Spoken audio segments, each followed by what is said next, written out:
और नर्मदा पर केंद्रित हमारा जीवन है, हमारी व्यवस्था है, हमारा सब कुछ विकास है। चाहे वो गंगा हो, चाहे नर्मदा हो, चाहे यमुना हो। आज सारे देश और दुनिया में भीषण संक्रमण और आपदाओं का दौर चल रहा है और इस दौर में दुनिया हमारी ओर देख रही है कि क्या है इस भारत के गांव नगर में जो इन्हें इतने भीषण संक्रमण और आपदाओं के दौर में भयमुक्त जीवन प्रदान कर।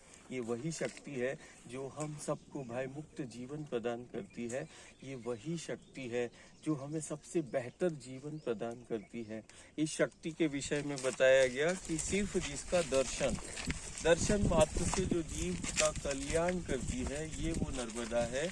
और जिस पथ पर हम चल रहे हैं, इस पथ पर चलने से मतलब उसको कहते हैं जहाँ चलने से देवत्व प्रकट होता है, जहाँ चलने से व्यक्तित्व का निर्माण होता है, जिस पथ पे चलने से जीवन को दिशा मिलती है और जिस पथ पर स्वयं का और उस परमात्मा का, ईश्वर का साक्षात्कार होता है, ये वो नर्मदा का पथ है। ये दुनिया का सबसे असाधारण पथ है।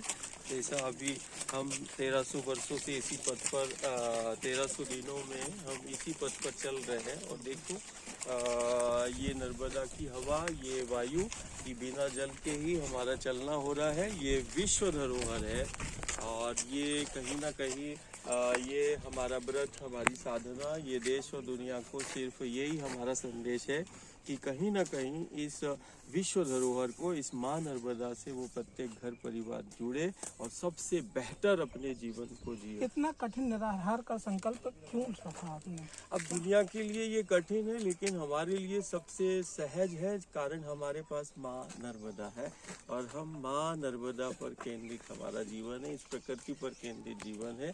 जैसे हम देख रहे हैं कि ये अब वृक्ष है, पेड़ है, ये हमें प्राण शक्ति का संचार करते हैं।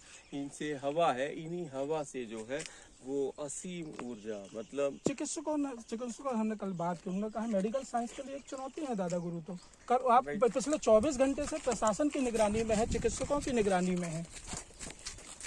ये सब कहीं ना कहीं ये शोध जो मध्य प्रदेश शासन, राज्य सरकार करा रही है, कहीं ना कहीं ये सबकी भी मंशा है, हमारी भी है। और नर्मदा से जुड़े हर एक भक्त प्रेमी, वो लाखों करोड़ों की है कि वैश्विक स्तर पर जो है इस माँ नर्मदा की महिमा और महत्व को स्थापित किया जाए। और जो हमारा धर्म है, जो सनातन हमारी संस्कृति है, उस सनातन संस्कृति जो प्रकृति पर केंद्रित है, ये प्रकृति केंद्रित जीवन शैली की जीवंत प्रामाणिकता का आने वाले समय में ये समूचा विश्व जो है वो साक्षी होगा। और ये विश्व धरोहर में वैश्विक पहचान माँ नर्मदा और महिमा और उसके महत्व की हो, इसके लिए ये व्रत है। मुझे लगता है कि ये व्रत नहीं, हमारा जीवन है। दादा गुरु का आहार क्या है? आहार देखो, हम ऐसे ले रहे हैं ना, ये देखो, ये आहार ही तो चल रहा है। ये देखो, इससे बोला जाता है कि ये प्राणवायु का संचार है। ये पेड़ जो है इन वायु में जो है असाधारण ऊर्जा है।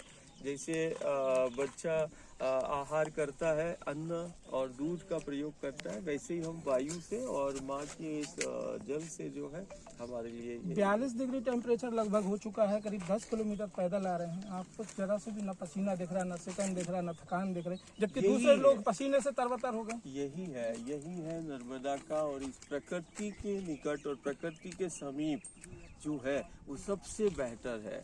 कहते हैं ना, जो प्रकृति के निकट है, जो माँ के निकट है, वो कभी तनाव निराशा में नहीं हो सकता है। दूसरा, उसको कभी थकान नहीं हो सकती है। इन्हीं पेड़ों से, जिससे हम प्राणवायु का व्यक्ति संचार करता है, यही पेड़ जो है असीम ऊर्जा के केंद्र। निराहार का संकल्प कब आपने शुरू किया था और आज कितना दिन हो गया?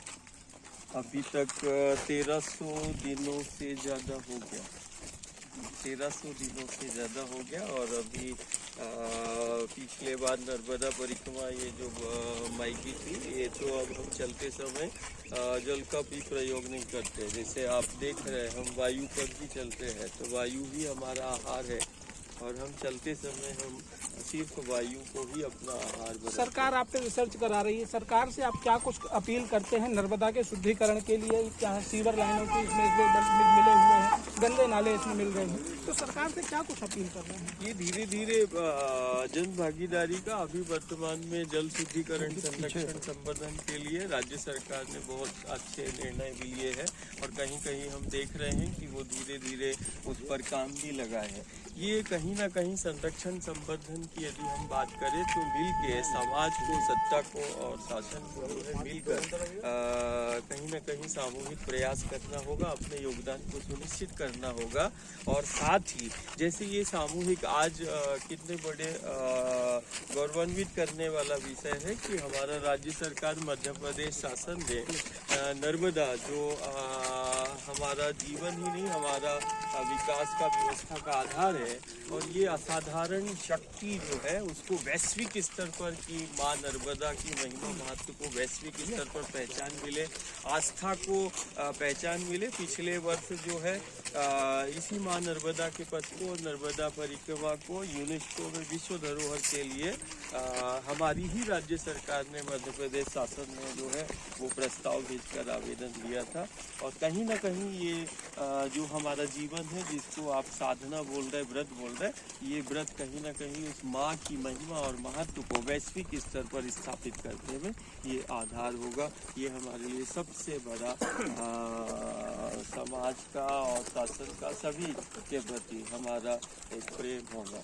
गुरुजी, आपने हमसे बात की इसके लिए बहुत बहुत धन्यवाद। जिस तरीके से हम देख रहे हैं दादा गुरुजी के साथ हम तो ग्वाड़ी घाट से चले थे और लगभग अब तक हम 10 किलोमीटर से अधिक का सफर तय कर चुके हैं। पद यात्रा है।